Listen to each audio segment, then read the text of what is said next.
The Canterville Ghost. Chapter 1. When Mr. Hiram B. Otis, the American minister, bought Canterville Chase, everyone told him he was doing a very foolish thing, as there was no doubt at all that the place was haunted. Indeed, Lord Canterville himself, who was a man of the most punctilious honor, had felt it his duty to mention the fact to Mr. Otis when they came to discuss terms. "We have not cared to live in the place ourselves," said Lord Canterville, "since my grand-aunt, the Dowager Duchess of Bolton, was frightened into a fit, from which she never really recovered, by two skeleton hands being placed on her shoulders, as she was dressing for dinner. And I feel bound to tell you, Mr. Otis, that the ghost has been seen by several living members of my family, as well as by the rector of the parish, the Rev. Augustus Dampier, who is a fellow of King's College, Cambridge, after the unfortunate accident to the Duchess. None, very little sleep at night, in consequence of the mysterious noises that came of our younger servants would stay with us, and Lady Canterville often got from the corridor and the library." "My lord," answered the minister, "I will take the furniture and the ghost at a valuation. I come from a modern country, where we have everything that money can buy, and with all our spry young fellows painting the old world red, and carrying off your best actresses and prima donnas, I reckon that if there were such a thing as a ghost in Europe, we'd have it at home in a very short time in one of our public museums, or on the road as a show." "I fear that the ghost exists," said Lord Canterville, smiling, "though it may have resisted the overtures of your enterprising impresarios. It has been well known for 3 centuries, since 1584 in fact, and always makes its appearance before the death of any member of our family. Well, so does the family doctor for that matter, Lord Canterville, but there is no such thing, sir, as a ghost, and I guess the laws of nature are not going to be suspended for the British aristocracy." "You are certainly very natural in America," answered Lord Canterville, who did not quite understand Mr. Otis's last observation. "And if you don't mind a ghost in the house, it is all right. Only you must remember I warned you." A few weeks after this, the purchase was completed, and at the close of the season the minister and his family went down to Canterville Chase.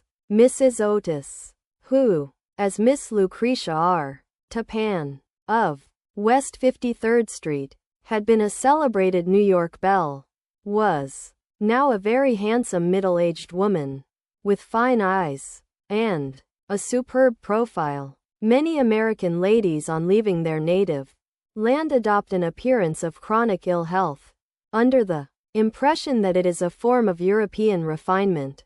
But Mrs. Otis had never fallen into this error.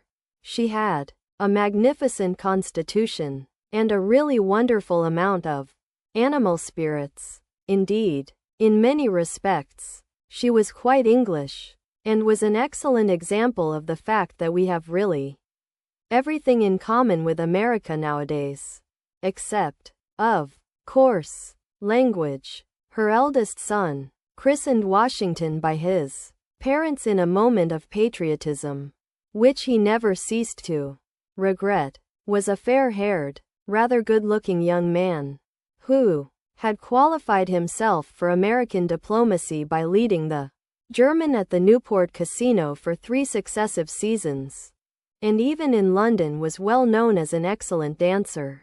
Gardenias and the peerage were his only weaknesses. Otherwise he was extremely sensible. Miss Virginia E. Otis was a little girl of 15, lithe and lovely as a fawn, and with a fine freedom in her large blue eyes.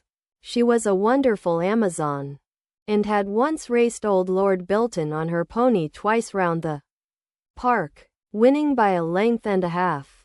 just in front of Achilles' statue, to the huge delight of the young Duke of Cheshire, who proposed to her on the spot, and was sent back to Eton that very night by his guardians, in floods of tears. After Virginia came the twins, who were usually called the Stars and Stripes, as they were always getting swished. They were delightful boys, and with the exception of the worthy minister the only true Republicans of the family. As Canterville Chase is 7 miles from Ascot, the nearest railway station, Mr. Otis had telegraphed for a wagonette to meet them, and they started on their drive in high spirits.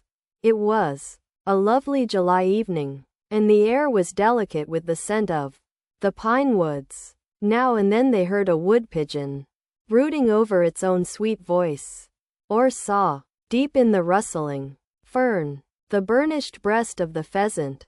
Little squirrels peered at them from the beech trees as they went by, and the rabbits scudded away through the brushwood and over the mossy knolls, with their white tails in the air. As they entered the avenue of Canterville Chase, however, the sky became suddenly overcast with clouds. A curious stillness seemed to hold the atmosphere. A great flight of rooks passed silently over their heads, and, before they reached the house, some big drops of rain had fallen. Standing on the steps to receive them was an old woman, neatly dressed in black silk, with a white cap and apron.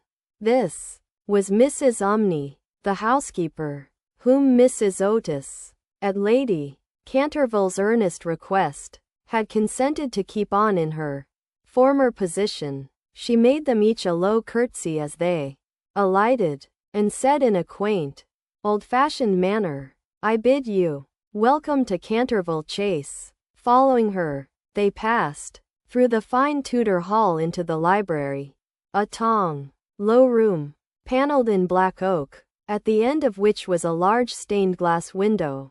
Here they found tea laid out for them, and, after taking off their wraps, they sat down and began to look round, while Mrs. Umney waited on them.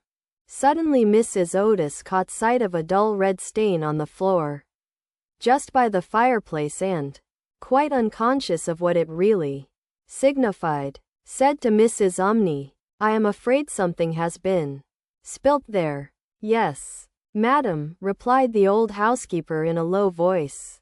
"Blood has been spilt on that spot." "How horrid!" cried Mrs. Otis. "I don't at all care for bloodstains in a sitting room. It must be removed at once."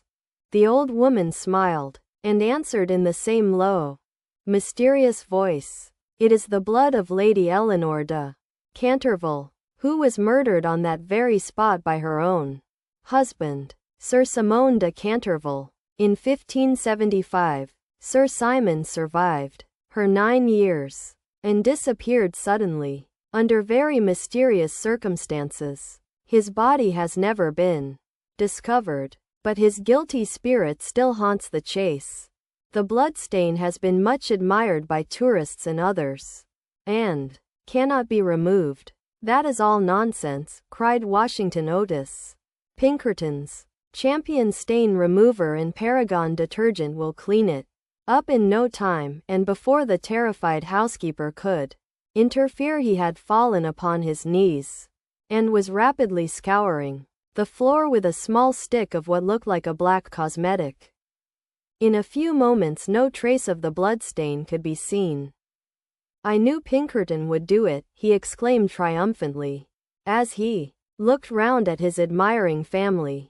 But no sooner had he said these words than a terrible flash of lightning lit up the somber room. A fearful peal of thunder made them all start to their feet, and Mrs. Umney fainted.